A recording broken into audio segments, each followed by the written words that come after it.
Group Development Pakistan, we had already a project in collaboration with Solidar Swiss to basically work on child welfare and to counter child labor and promote safe learning and education. Pakistan میں بھی corona virus کے cases سامنے آ گئے ہیں. ایک مریض کا تعلق کراچی سے بتایا گیا. وزیر اعظم کے معاون خصوصی برائے صحت نے دونوں کیسز کی تصدیق کر دی. When the COVID-19 pandemic arrived, for us it was a big shock because as anybody else we were not prepared, and we basically had to shift from a developmental operationalization towards a more emergency type of functioning. Solidar, together with Group Development Pakistan, prepared a COVID-19 response strategy, and Solidar diverted its 25% of existing resources for COVID-19 response. So the first thing we did was obviously to ask our staff members, all of them, to attend the training, online training from World Health Organization on SOPs at an individual level, and then for the work in the field, because we work with very vulnerable communities who needed contact and needed interaction because everything could not be digitalized for them. لوگوں کے کاروبار بند ہو جانے کی وجہ سے بہت سے معاشی مسائل پیدا ہو گئے تھے. اسکول بند ہو گئے تھے, بچے بھی گھروں میں آ گئے تھے. ایک تو یہ رسک بھی بڑھ گیا کہ شاید ان بچوں کو والدین چائلڈ لیبر میں نہ انوالو کر لیں, اور یہ کہ ان کے پاس وسائل نہ ہونے کی وجہ سے یہ SOPs بھی فالو نہیں کر پا رہے تھے. پہلے فیلڈ آفیسرز واپس آئے تھے اور ان میں سے میں بھی ایک تھی. ان لوگوں کو ایک تو کرونا کا پتہ نہیں تھا, اور اگر پتہ تھا تو ان کو کوئی پرواہ نہیں تھی. ہمارا پسماندہ علاقہ ہے, یہاں پہ تو کسی کو چھینک آتی ہے تو اس کی فیملی کے جو قریبی رشتہ دار ہیں وہ 20 بندے اس کے سر پہ پہنچ جاتے ہیں.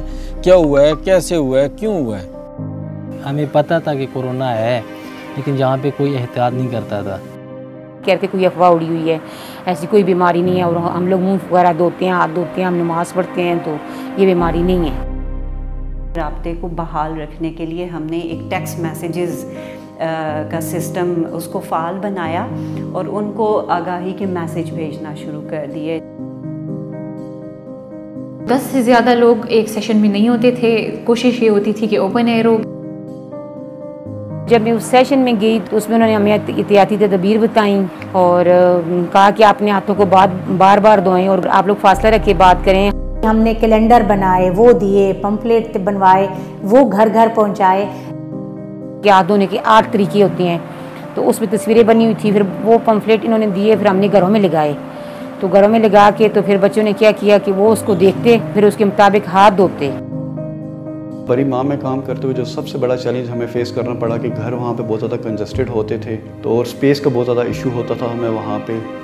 لیکن جو وہاں کے مقدس مقامات ہیں وہ وہاں کے فوکل پرسنز کی بدولت ہم نے وہاں پہ بات کی, اور اس کی وجہ سے ان کو GDP کے لیے اوپن کر دیا گیا. پھر ہم نے لو کاسٹ ماسک جو گھریلو سطح پر تیار ہوتے ہیں ان کو پہلے خود یہاں پریکٹس کیا, پھر دوبارہ کمیونٹی میں گئے, وہاں پر اپنی خواتین کو یہ سکھایا. تو وہ ماسک پھر میں نے جو ہے نا خود بنائے اور جا کے جو ہے نا گھروں میں لوگوں کو بھی بتائے. ان لوگوں نے پھر جو ہے نا اس سے یہ فائدہ اٹھایا کہ انہوں نے خود پھر بنا کے اپنے بچوں کو جو ہے نا یہ ماسک پہنائے کہ تاکہ جو ہے نا یہ اس بیماری سے محفوظ ہو جائیں. We also further strengthened the referral mechanism. Under this referral mechanism, we connected the communities with the duty bearers so that they can access to the health services, they can access to the government welfare schemes, so that they can access to the quarantine centers, so that they can report the cases which appear in the community. ہم نے اپنے باقاعدہ focal points identify کیے جن کو باقاعدہ ایک training دی گئی, خاص ٹریننگ جس کے اندر ان کا کام یہ تھا کہ وہ کمیونٹی کے اندر والدین تک اور لوگوں تک یہ پیغام پہنچائیں کہ اس صورتحال میں بچوں کے تحفظ کو کیسے یقینی بنایا جا سکتا ہے.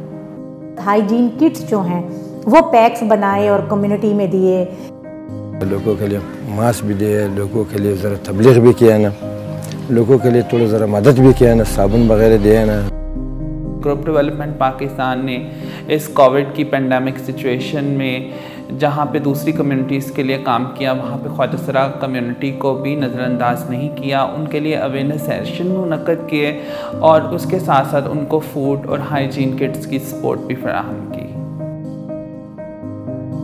ہم نے اپنی کور ویلیو کو بھی فالو کیا جو کہ ہے بچوں کی شرکت. تو ہم نے بچوں کو بلا کر چھوٹے چھوٹے ویڈیو میسیجز ریکارڈ کروائے جس میں انہوں نے دوسرے بچوں کے لیے پیغام ریکارڈ کروایا کہ وہ کون سی بنیادی احتیاطی تدابیر اختیار کر کے اپنے آپ کو بچا سکتے ہیں. اور اس کو نہ ہم نے صرف سوشل میڈیا پہ اپلوڈ کیا بلکہ جب ہم کمیونٹیز کے ساتھ بھی سیشن کرتے تھے تو وہاں پر بھی جا کر کمیونٹیز کو دکھایا کہ بچے بھی ان کے لیے کیا ایک آگاہی کا پیغام لے کے آئے ہیں. We started the massive awareness raising campaign in madrasas as well. This really helped us to develop the collaboration with the madrasa teachers and they then invited us to include these madrasas in our program. Hare community کے ہر مسجد میں 2 time کی اعلان ہوتی ہے جس میں corona سے بچاؤ کے طریقے لوگوں کو ریمائنڈر دینا ہوتا ہے کہ ابھی تک کرونا کی ختم نہیں ہوا ہے, ہم نے ابھی بھی خیال رکھنا ہے. یہ اعلان گروپ ڈیولپمنٹ کی جانب سے کیا جا رہا ہے. گھر سے باہر ضرورت کے تحت نکلیں اور ضرورت کے بغیر گھر سے باہر کم نکلیں. شکریہ. جب مسجد میں اعلان ہونا شروع ہو گیا تو اس کے بعد لوگوں کو یقین ہو گیا کہ واقعی یہ بیماری ہے. اس کے بعد پھر ماسک پہننا شروع کیا ہم لوگوں نے. کو سوشل ڈسٹینسنگ ورڈ جو ہے وہ اسکول میں اب اتنا کامن ہو چکا ہے NFE میں کہ ہر بچے کو پتہ ہے کہ کرنا کیا ہے.